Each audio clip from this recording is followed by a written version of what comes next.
Olá, pessoal. Boa noite a todos. Nosso tema de hoje é Lei Estadual 5271/08, combinado com Portaria PEMERGE número 954. Vamos falar aqui do prestador de tarefa por tempo certo. Sejam todos bem-vindos. Vamos começar.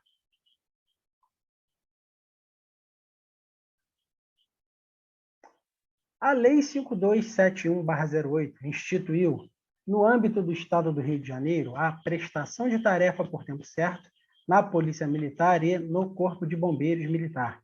Ok? Vamos ver os institutos dessa lei. Aqui um breve resumo. A lei é curtinha, pequena, não há que se tecer maiores considerações. Tá?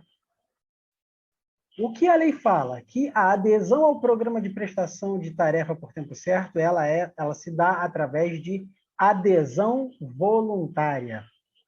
A carga horária para a prestação de tarefa por tempo certo é de 40 horas semanais.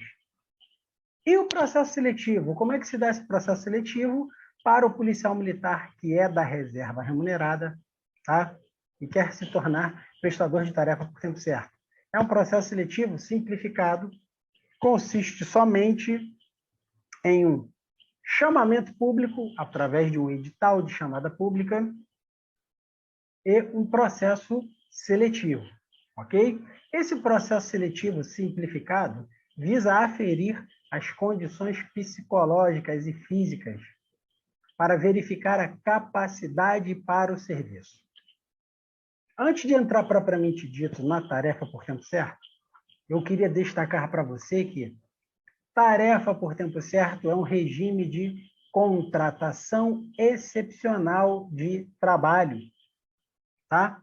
O tarefa por tempo certo, a contratação do prestador de tarefa por tempo certo, não gera obrigações previdenciárias para o Estado, não cria vínculo empregatício, é um regime especial de trabalho voltado, um estímulo para o militar da reserva.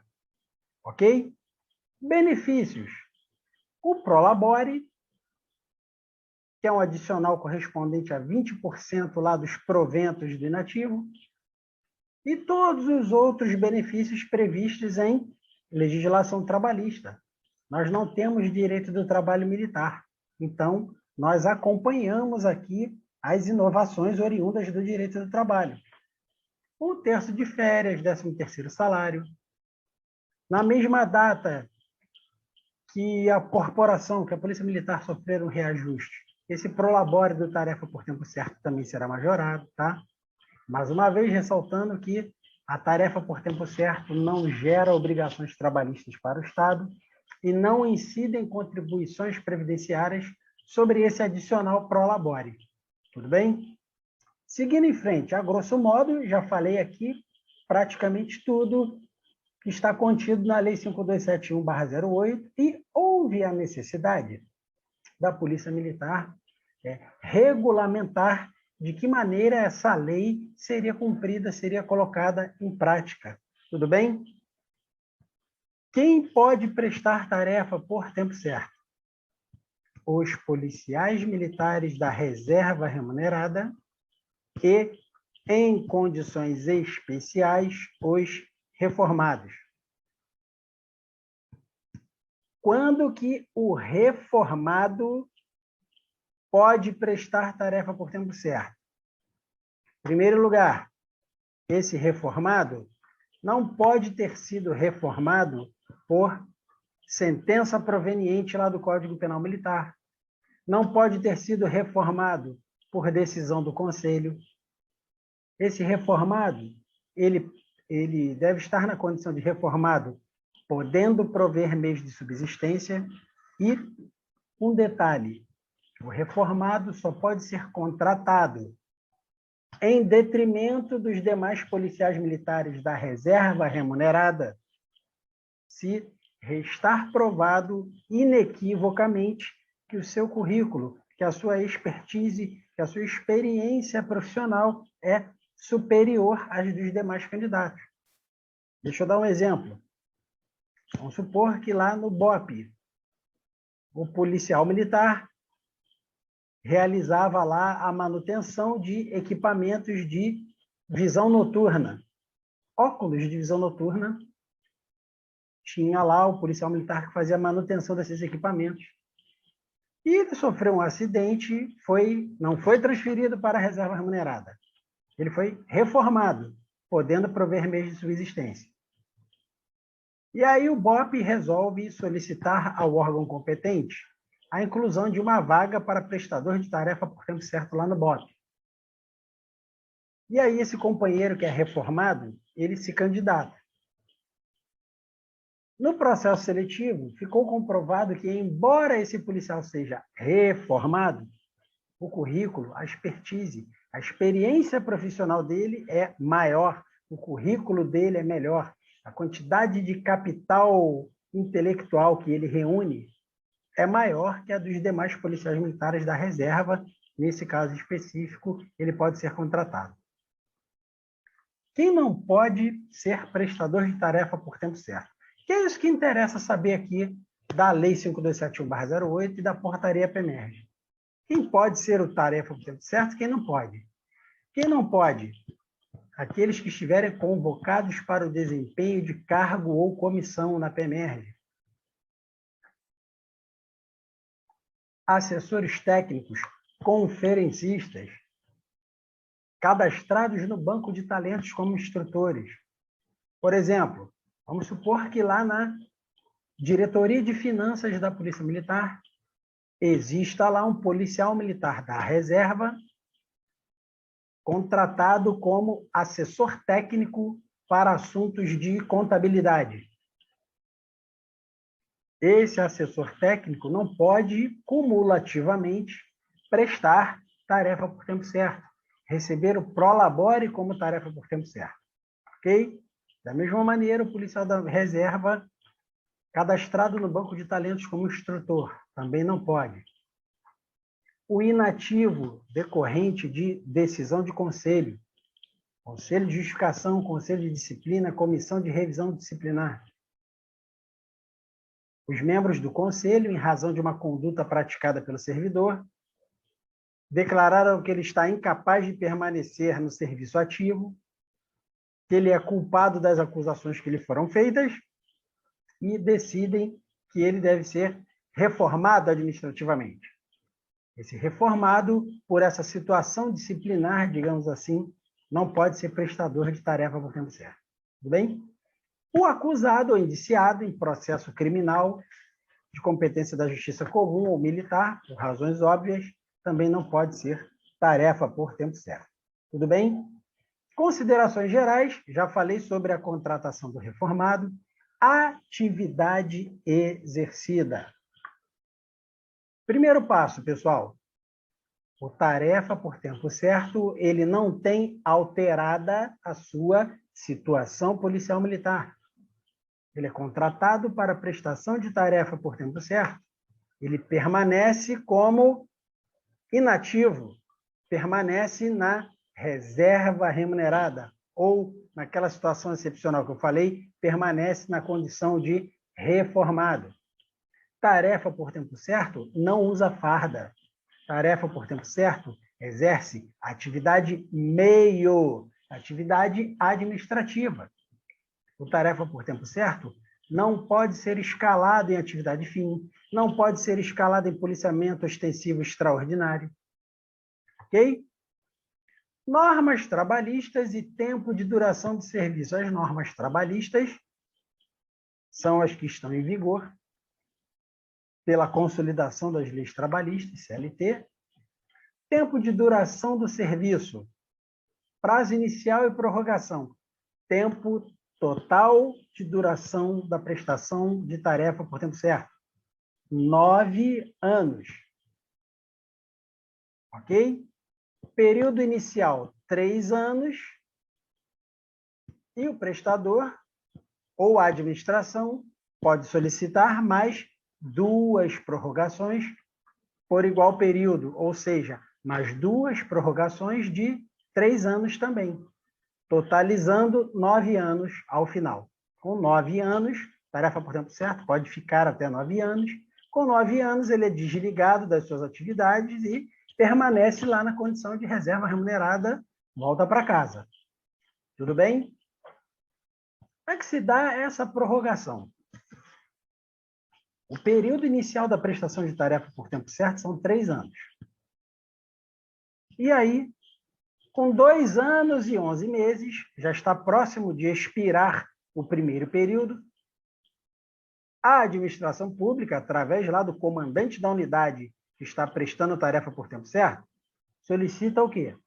Prorrogação de prazo. Tudo bem? Nesta prorrogação de prazo, deve restar comprovado o excepcional interesse público. Vamos supor que lá no 9º Batalhão de Polícia Militar exista lá um primeiro sargento da reserva remunerada, prestando tarefa como tempo certo, lá no serviço de conferência, verificando as fichas financeiras lá dos policiais do 9º Batalhão. Vamos supor que durante a prestação de tarefa por tempo certo, a Polícia Militar realiza um curso de auxiliar de conferente. Solicita que cada unidade da PEMERG mande um policial militar da ativa ir lá realizar esse curso. O que automaticamente vai acontecer após o término da realização desse curso por esse policial militar da ativa do 9º Batalhão? O comandante do 9º Batalhão, ele vai ter que o quê? Solicitar o desligamento do tarefa por tempo certo. Não está mais presente o requisito do excepcional interesse público para mantê-lo ali. E você também não pode utilizar o prestador de tarefa por tempo certo em finalidade, em atividade diversa da qual ele foi contratado. O tarefa por tempo certo veio para ser o conferente do 9º Batalhão. Não, agora eu tenho um policial militar da ativa com curso de conferência, vou pegar o tarefa por tempo certo, vou colocar ele lá como auxiliar da AJD. Não pode. Ok? Isso caracterizaria uma suposta improbidade administrativa por parte lá do comandante do 9º Batalhão. Voltando aqui para o que nos interessa. Neste pedido de prorrogação, quando que o pedido de prorrogação de prazo da prestação de tarefa por tempo certo deve ser realizado? Quando faltar 30 dias para o término do prazo. O tarefa chegou. Está lá trabalhando. Com 2 anos e 11 meses, ou seja, faltam 30 dias para completar os 3 primeiros anos. O comandante da unidade lá onde ele está desempenhando a tarefa solicita a prorrogação de prazo. A prorrogação foi concedida. Mais 3 anos. Novamente, passaram-se mais 2 anos e 11 meses, faltando 30 dias para o término da primeira prorrogação de 3 anos. Ele já está totalizando 6. O comandante pede de novo prorrogação. Nesse pedido de prorrogação, o que você tem que saber aqui, principalmente o pessoal que vai fazer prova? Quando que essa prorrogação ela é feita? Quando faltar 30 dias para o término do prazo. Que prazos são esses? O prazo inicial, 3 anos. Prorrogável a primeira vez por mais 3. Prorrogável a segunda vez por mais 3 anos. Totalizando até 9 anos. Ok? Tarefa fica por 3 ciclos de 3 anos, digamos assim. E quando faltar 30 dias para fechar cada ciclo desse, o comandante da unidade lá onde ele trabalha deve pedir a prorrogação. Que documentos devem estar contidos nesse pedido de prorrogação? Primeiro, o termo de aceitação assinado de próprio punho pelo prestador de tarefa por tempo certo, onde ele manifesta ali a vontade de permanecer realizando a prestação de tarefa. Segundo documento, ficha de avaliação de desempenho. A grosso modo, seria mais ou menos como aquela ficha de conceito que todos nós preenchemos lá nas unidades. Tá? E o atestado médico. Qual a melhor maneira de suprir um atestado médico na corporação? Diretoria médico-pericial submeter ao tarefa por tempo certo à apreciação da junta, sem problema nenhum. Anexa todos esses documentos e, na correspondência interna, o comandante deve demonstrar o excepcional interesse público. Tá? DPPmerge é a responsável pelo edital. Deixa eu interromper aqui um pouquinho o compartilhamento, porque tem algo aqui que eu não quero que você confunda. Tá? Não confundir DGP com DPA com DPPmerge. Tá? Diretoria Geral de Pessoal é o órgão máximo para controle e movimentação do efetivo da PEMERG. As atribuições da Diretoria Geral de Pessoal são controlar e manipular, movimentar entre as unidades da PEMERG o nosso efetivo. Com relação ao emprego do efetivo nas missões constitucionais da PEMERG, isso aí é a atribuição do Estado-Maior-Geral PM1, primeira seção do Estado-Maior. Não confundir. Quem controla o efetivo é a DGP. Subordinada à DGP, nós temos lá, entre outras diretorias, DPA, Diretoria de Pessoal da Ativa, Diretoria de Veteranos e Pensionistas, DRSP, e nós temos essa diretoriazinha aqui, pouco conhecida, que é a DPPmerge. A DPPmerge é uma diretoria subordinada à DGP, que ela cuida de quem, pessoal? Dos nossos funcionários civis, do pessoal civil que trabalha na PEMERG. E, por ocasião do advento da Lei 5271/08, o comandante-geral civil obrigado a delegar a competência para algum órgão na estrutura da PEMERG de realizar o processo seletivo para a prestação de tarefa por tempo certo, e o órgão escolhido foi a DPPmerge. Não confundir com Diretoria de Pessoal da Ativa. Não confundir com Diretoria Geral de Pessoal. Diretoria de Pessoal da Ativa cuida dos policiais da Ativa, Diretoria de Veteranos e Pensionistas dos inativos, a DPPmerge cuida dos funcionários civis da PEMERG e gerencia a contratação do prestador de tarefa por tempo certo. Essas três diretorias que eu citei são subordinadas à DGP. Vamos em frente.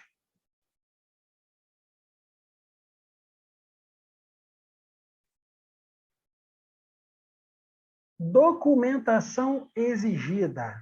O candidato, após atender o edital de chamada pública, ele preenche um formulário onde ele declara ali a sua expertise.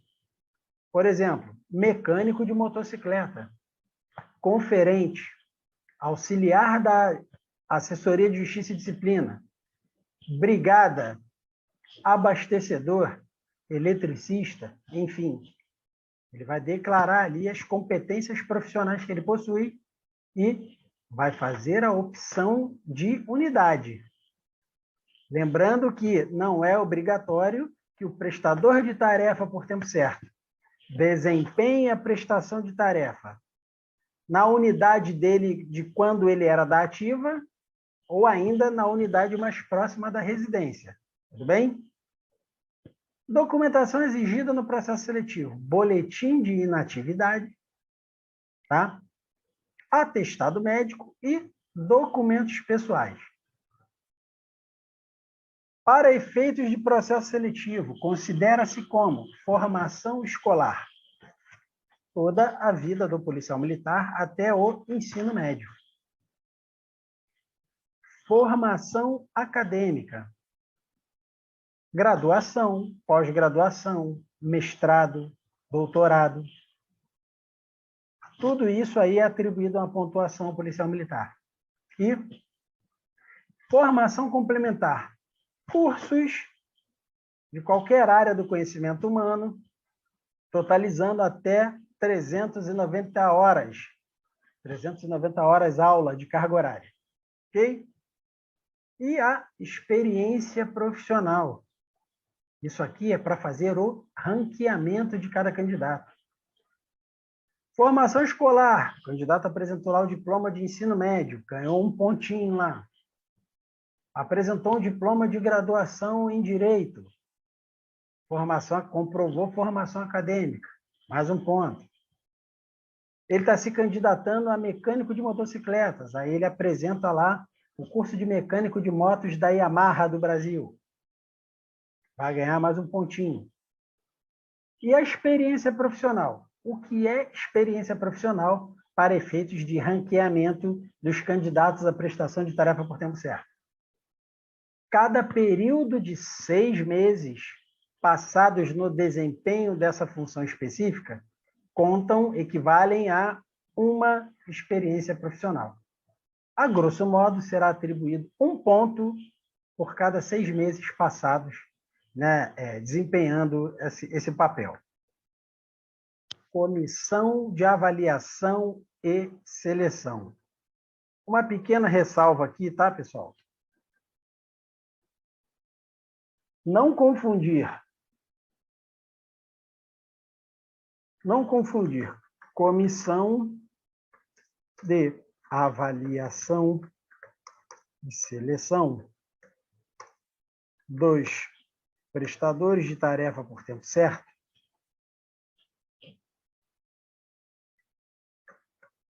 não confundir essa comissão de avaliação e seleção dos prestadores de tarefa por tempo certo com comissão de promoção de oficiais, tá? Lá da Lei 216/75. Por quê? Aqui, para a prestação de tarefa por tempo certo, também existe uma comissão, e aqui a portaria PEMERGE também fala em membros natos. Não confundir essas duas comissões aí, que são institutos que podem aparecer em prova de concursos internos. Para efeito de prova de concursos internos, você, candidato, tem que saber quem são os componentes dessas comissões, tá? Não confundir aqui a comissão de avaliação da tarefa com comissão de promoção de oficiais. Vamos em frente.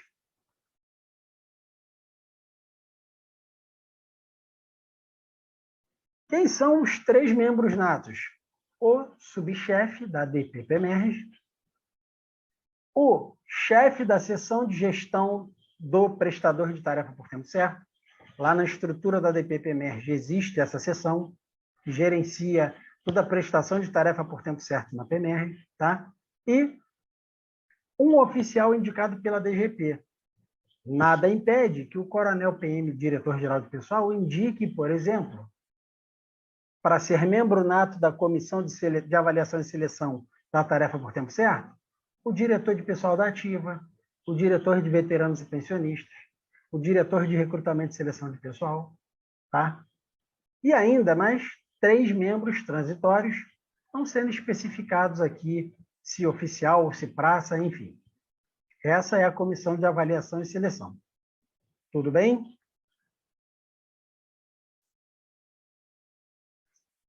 Fases do processo avaliativo. Critérios do edital.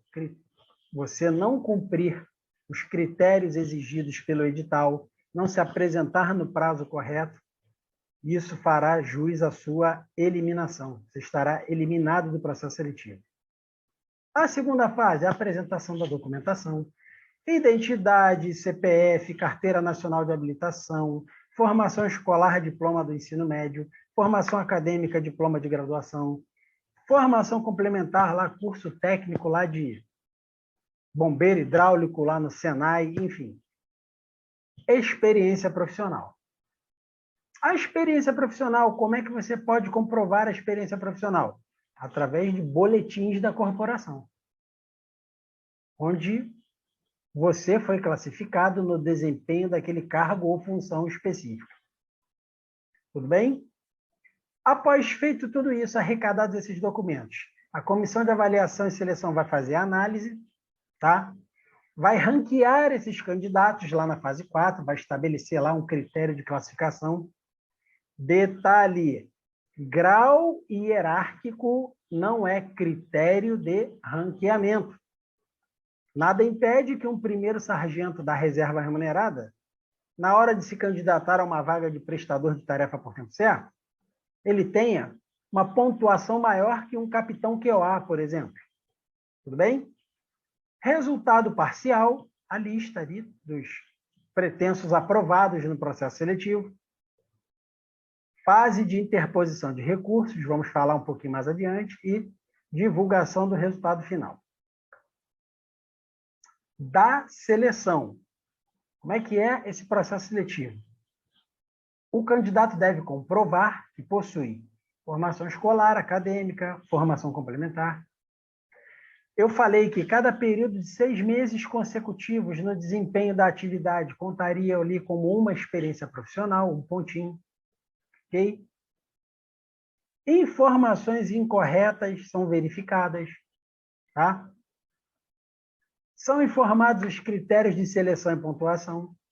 E a Comissão de Avaliação e Seleção lá da DPPMR atribui a cada candidato, realiza, confecciona para cada candidato um laudo com a pontuação que foi atribuída a esse candidato.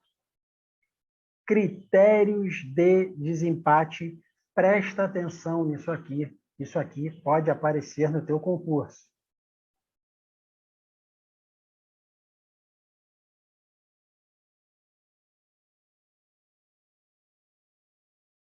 Vamos supor que nós tenhamos lá um primeiro sargento. E um capitão QA concorrendo à mesma vaga. E aí eles empataram.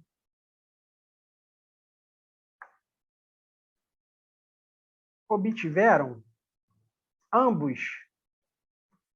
Um exemplo hipotético, tá, pessoal? Ambos obtiveram 100 pontos. O primeiro sargento e o capitão QA estão disputando a mesma vaga. Um exemplo aqui qualquer, mecânico de aeronave lá no grupamento aeromóvel, no GAN. O GAN pediu uma vaga lá para a tarefa por tempo certo para exercer a função de mecânico de aeronave. Primeiro critério de desempate. Primeiro critério de desempate, pessoal.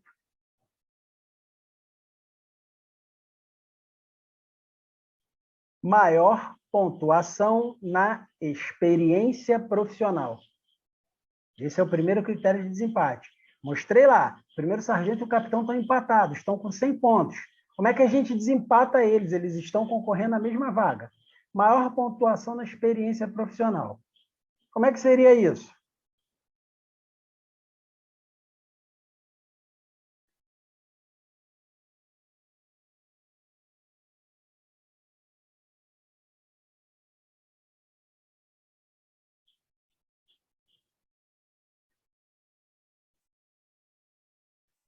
O primeiro sargento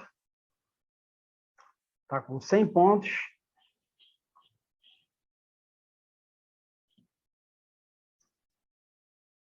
O capitão QA também está com 100 pontos. Primeiro critério de desempate, maior experiência profissional. O primeiro sargento exerceu a função de... O primeiro sargento exerceu a função de mecânico de aeronave por 10 anos.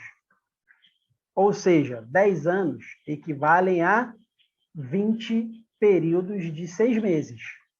Certo? 20 períodos de 6 meses equivalem a 10 anos. 10 anos, cada ano tem 2 semestres. Cada ano possui 2 semestres, vezes 10 anos. Ele trabalhou 20 semestres consecutivos como mecânico de aeronave.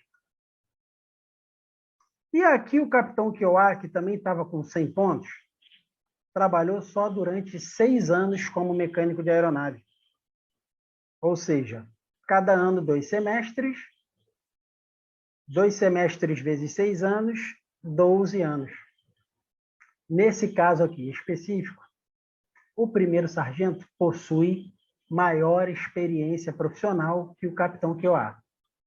Nesse caso aqui, o capitão Kioá, ou primeiro sargento, desculpa, levaria a vaga, ficaria com a vaga. Lembrando que grau hierárquico, antiguidade, não é critério de desempate, tá, pessoal? Não é critério de desempate. O primeiro sargento, voltando aqui, recapitulando, ficou 10 anos como mecânico de aeronave, ou seja, cada ano, 2 semestres, vezes 10 anos, ele ganhou 20 pontos, por cada 6 meses consecutivos ali na função. O capitão Kioá só trabalhou durante 6 anos como mecânico, 2 semestres por ano, vezes 6 anos, 12 pontos. Tudo bem? Vamos supor que, ainda assim, mesmo com a experiência profissional, eles ainda tivessem permanecido empatados. Qual o segundo critério de desempate? Maior formação acadêmica. Certo? Segundo critério de desempate, maior pontuação na formação acadêmica.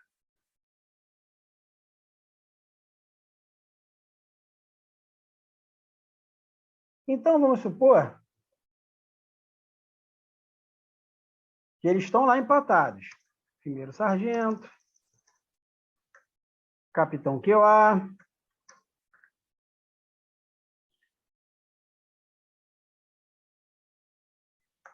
o primeiro sargento com 100 pontos,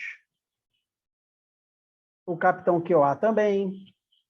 Chegou na hora do desempate, na hora da experiência profissional.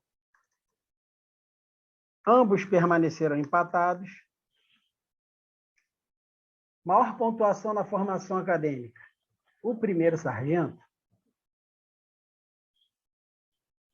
apresentou somente o diploma de graduação em Direito. Levou lá 1 pontinho. O capitão Kioá, lembrando que eles estão empatados na experiência profissional. Vamos supor que eles trabalharam o mesmo período de tempo na mesma função para a qual eles estão pleiteando a vaga. O capitão Kioá, o primeiro sargento, apresentou o diploma de graduação em Direito. O capitão Kioá apresentou o diploma de graduação em Direito e um diploma de pós-graduação. O capitão Kioá somou 2 pontos. Na formação acadêmica, nesse caso específico, por ter a maior formação acadêmica, o capitão Kioá levaria essa vaga. E, por último, o primeiro sargento e o capitão Kioá estão disputando uma vaga de mecânico de aeronave lá no GAN. Empataram na pontuação, 100 pontos, no ranking. Verificamos a experiência profissional. Cada um trabalhou 10 anos como mecânico de aeronaves. Estão empatados. Os dois têm mestrado. Empataram na formação acadêmica. E agora? Só tem uma vaga. Como é que eu soluciono isso? Menor tempo na inatividade. Mas como assim? Vamos supor, o primeiro sargento foi para a reserva em 2019. O capitão Kioá foi para a inatividade em 2016. O primeiro sargento está há cerca de 2 anos somente em casa. O capitão Kioá está há cerca de 5 anos. Quem está há menos tempo na inatividade? Quem está há menos tempo em casa? Nesse caso aqui específico, o primeiro sargento, que está só há 2 anos em casa, em detrimento do capitão que está há 5 anos em casa. Ele, por estar com menor tempo na inatividade, nesse caso, ele seria selecionado como prestador de tarefa por tempo certo e o capitão Kioá ficaria de fora. Critérios de desempate. Experiência profissional, aquela pontuação lá que eu falei, cada período de 6 meses, um pontinho.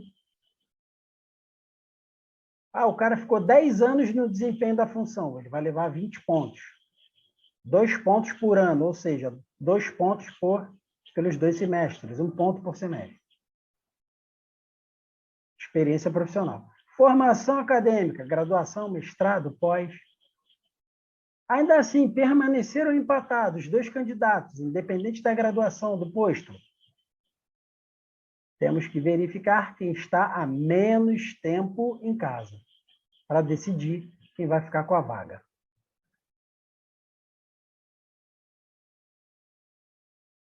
Vamos seguir, pessoal.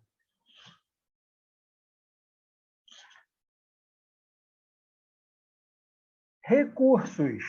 Quando que cabe a interposição de recursos durante o processo seletivo para prestação de tarefa por tempo certo?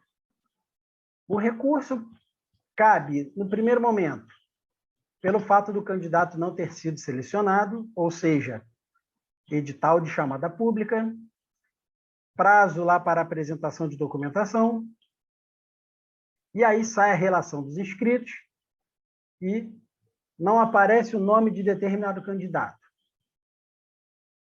Ele tem o direito de questionar perante a administração o fato dele não ter sido selecionado, o fato do nome dele não ter aparecido na relação dos inscritos.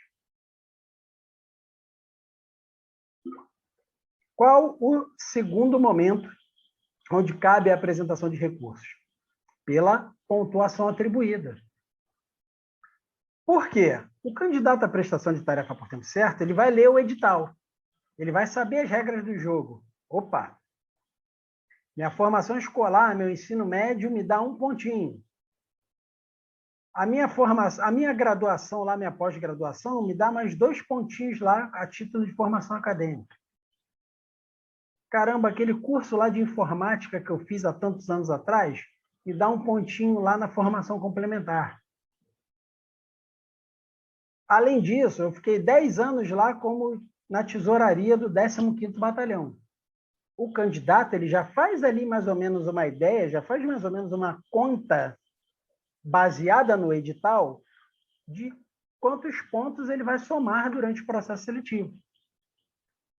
E aí, na hora dessa divulgação, saiu alguma coisa ali divergente do que ele imaginava, ele tem o direito de recorrer. Tá? Prazo para interposição de recursos. Até 2 dias após a divulgação do resultado parcial. Saiu o resultado parcial ali com a relação preliminar ali dos pretensos aprovados.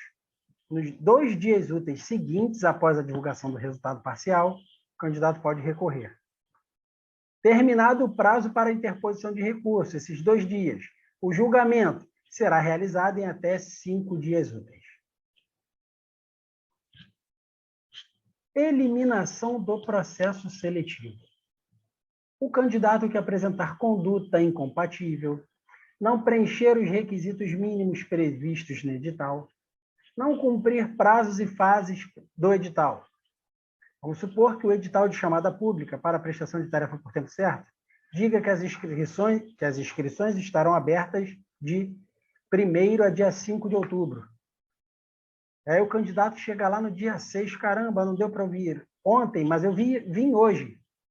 Candidato, você está fora, você não cumpriu prazo previsto no edital. Ok? Exoneração do tarefa por tempo certo. O tarefa por tempo certo, a qualquer tempo, ele pode pedir para sair. Ele não é obrigado a cumprir os 3 anos. Ele passou pelo processo seletivo, foi designado para uma unidade da PEMERGE, começou a trabalhar ali na atividade e-mail, se sentiu mal, se sentiu desconfortável, não era muito bem o que ele achava que seria, ele pode pedir para ir embora. E tem o outro lado da moeda. A exoneração do tarefa por tempo certo, ex officio, ou seja, provocada pela administração. Tá? Em que situações isso seria possível? Término do prazo de nomeação sem pedido de prorrogação. Lembra que eu falei? Eu tenho tarefa por tempo certo ali na conferência. Ele já estaria há 2 anos e 4 meses. E aí a polícia realizou um curso de auxiliar de conferente para policiais da ativa. Quando findar esses 3 anos, eu faço o desligamento do tarefa por tempo certo, sem pedido de prorrogação. Porque não há mais interesse público em mantê-lo ali naquela função. Tá? Término da última prorrogação, ou seja, lá no fim do 3º ciclo, quando totalizarem lá os 9 anos. Tá? Olha aqui, presta atenção, quando cessar os motivos da nomeação ou interesse da administração a qualquer tempo, lembra que eu falei? Eu tenho tarefa por tempo certo lá como conferente. Peguei o policial da ativa, mandei realizar curso de auxiliar de conferência. Quando esse policial da ativa concluir esse curso de auxiliar de conferência, automaticamente eu tenho que pedir o desligamento do tarefa por tempo certo. Tá? O tarefa por tempo certo poderá ser desligado ex officio por incapacidade física ou de saúde, tá? Desde que essa incapacidade física se dê por mais de 120 dias, contínuos ou não. Presta atenção nesse prazo, mais de 120 dias. Pode ser uma questão de prova, tá? Questões de ordem moral, disciplinar, penal. O tarefa por tempo certo, ele é um colega ranzinza, ele é um mau colega, não se enquadra, cria problemas. Atenta contra a moral, contra a disciplina. O comandante da unidade do prestador de tarefa por tempo certo pode solicitar o desligamento dele a qualquer tempo, também. Tudo bem? Vamos em frente. Benefícios, pessoal. O adicional Prolabore, 20% lá dos proventos do inativo. 13º, férias, núpcias, luto. Se for o caso específico, licença paternidade. Dispensas de serviço com desconto em férias. O tarefa por tempo certo pode tirar férias durante a prestação de tarefa. Ok? Alimentação nas unidades detentoras de rancho, se assim for o caso. Tá? Lembrando que o tarefa por tempo certo não usa fardamento. Ele vai trabalhar ali em trajes civis, com um crachazinho ali no bolso. Na hora do almoço, se a unidade for detentora de rancho, ele vai comparecer ao rancho sem problema nenhum. Ok? O que o tarefa por tempo certo é vedado, defeso, proibido. Assumir função de policial da ativa. Ou seja, tem um policial militar exercendo a função. O policial militar entra de férias, o tarefa por tempo certo assume, não pode. Substituição temporária. Substituir temporariamente um policial militar da ativa. Olha, o meu comandante da guarda lá do quartel entrou de férias, eu vou colocar o tarefa por tempo certo ali no lugar dele. Não pode. Tarefa por tempo certo não pode ser desviado de função. Eu contratei o tarefa por tempo certo para ser conferente, estou utilizando ele na brigada, lá na P1 da unidade. Também não pode. Olha aqui que eu falei, o uso do uniforme. Tarefa por tempo certo não usar farda. E outra atividade remunerada na polícia. Eu contratei o tarefa por tempo certo e o tarefa por tempo certo conseguiu um cargo comissionado lá na Assembleia Legislativa, no gabinete de um deputado estadual. Também não pode. Tudo bem? Os afastamentos do tarefa por tempo certo, entre 30 e 120 dias por motivo de dispensa médica, essa exoneração do tarefa ficará a cargo do comandante-geral da Polícia Militar. Tá bom? Agora, pessoal, presta muita atenção que fizemos essa grande viagem falando do prestador de tarefa por tempo certo. E eu queria realizar aqui com você a propositura de um tema. A diferença entre prestação de tarefa por tempo certo e a convocação para o serviço ativo. Os impactos na carreira, os impactos remuneratórios de diferença entre esses dois institutos. Aqui eu estou falando da diferença entre o tarefa por tempo certo e a convocação para o serviço ativo, mas aquela convocação para o serviço ativo nos termos do artigo 8º lá do Estatuto, ou seja, aquela convocação que é realizada para suprir uma deficiência ali de aprimoramento técnico especializado, recompor uma mão de obra específica que eu perdi pelo fato da transferência desse companheiro para a reserva. Coloquei aqui, artigo 8º da Lei 443/81, combinada com o Decreto 46757/19, que trata lá do Programa de Estímulo Operacional, desses projetos aí, segurança presente. Tá? Deixa eu colocar aqui o meu quadrinho, vou rabiscar para você entender do que se trata. Bom?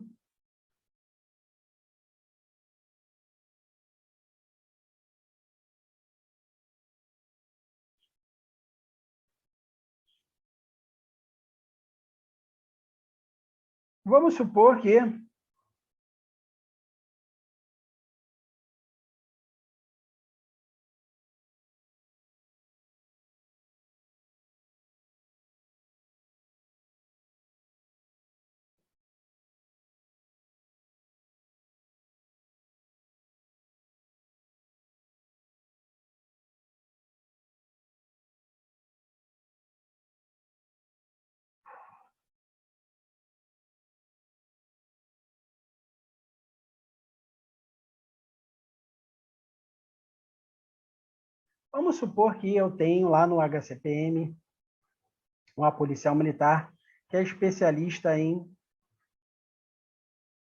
remoção neonatal.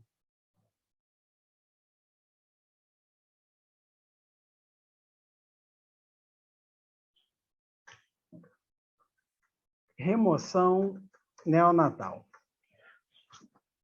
Só ela era especializada lá em transporte lá dos bebês lá para tratamentos hospitalares. E aí ela foi embora, o HCPM perdeu essa mão de obra. O comandante entra em contato com ela e pede para ela, pergunta a ela se ela está interessada em virtude desse aproveitamento técnico especializado, se ela está interessada em ser convocada para o serviço ativo. Ok? Requisitos, nesse caso específico.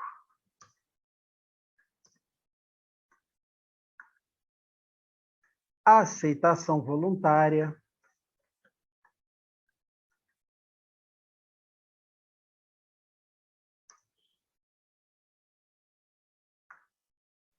Caráter transitório. Conveniência para o serviço e ato do governador. A sargento lá do HCPM, por absoluto amor, paixão pela profissão, ela resolve voltar. Não, vou voltar a trabalhar, vou voltar para o serviço ativo. Ok? Ela é convocada para o serviço ativo. O governador do estado do Rio de Janeiro, no uso de suas atribuições, resolve convocar para o serviço ativo a primeiro sargento RG 54.600, Regina Célia, voluntariamente, por um período de 3 anos, ou até que a Polícia Militar reponha essa mão de obra especializada, para exercer as funções de remoção neonatal no Hospital Central da Polícia Militar. Beleza. Publicou a convocação para o serviço ativo, Regina Célia se apresenta lá no HCPM.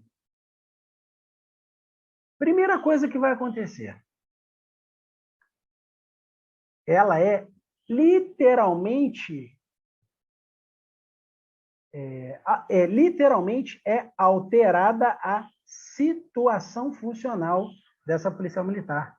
Ela deixa de ser considerada inativa e volta literalmente para o serviço ativo. Regina Célia, coloca a sua farda. Você está de volta ao serviço ativo. Não, mas eu já fui para a reserva. Não, você foi convocada para o serviço ativo. E, além disso, eu posso empregar o convocado para o serviço ativo na atividade fim? Suponhamos que não fosse aqui um sargento de saúde, fosse um mecânico de aeronaves. Eu posso empregar o mecânico de aeronave convocado para o serviço ativo no serviço extra de carnaval? Posso. Fardado e armado. Ok? Além disso, o convocado para o serviço ativo, ele reinicia a sua contagem de tempo de serviço, ok? Conta triênios até o limite previsto pela lei.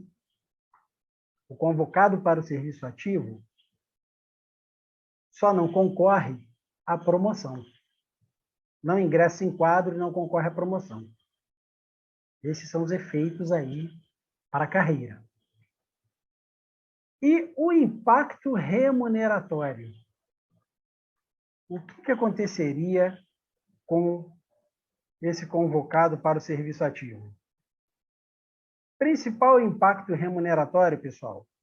O convocado para o serviço ativo, ele deve ter o seu processo de passagem para a inatividade desarquivado. Por quê?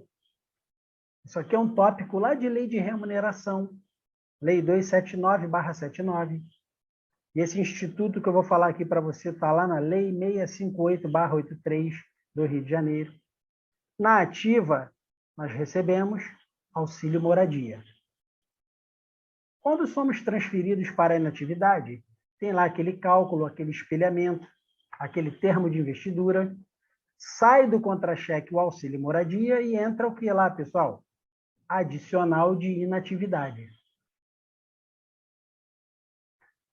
Quando eu sou convocado para o serviço ativo, o conferente lá da minha unidade deve solicitar o desarquivamento do meu processo de passagem para a inatividade. Para quê? Para alterar a minha ficha financeira. Eu voltei para o serviço ativo. Então, eu perco o adicional de inatividade e passo a receber novamente o auxílio moradia. Ou seja, 9 fora 0, eu sou convocado para o serviço ativo e ainda perco ali uma parcela remuneratória. Tudo bem? E aí a pergunta final que eu deixo para vocês: o que seria mais vantajoso em termos remuneratórios? Trabalhar como prestador de tarefa por tempo certo ou ser convocado para o serviço ativo? O prestador de tarefa por tempo certo, está lá o salário dele lá de RR, reserva remunerada, com adicional de inatividade, 250% de GRET, 150% de IHP, 600% de triênio, não mexe. Não mexe. Ele foi contratado para ser prestador de tarefa por tempo certo, ele vai receber ali um rolerite, um contra-cheque à parte, correspondente a 20% daqueles ganhos dele de inativo. A situação policial militar dele não altera. Essa é a vantagem de ser prestador de tarefa por tempo certo. O convocado para o serviço ativo, ocorre essa dinâmica aí remuneratória com ele. Tá bom? Pessoal, vamos terminar aqui o nosso encontro da noite de hoje. Tá? Espero, sinceramente, de coração que tenham gostado. Tá? Tenho um canal de WhatsApp aí com vocês para quaisquer dúvidas, apontamentos, considerações. Críticas também são sempre bem-vindas, tá? Obrigado por tudo. Fiquem com Deus. Até o nosso próximo evento.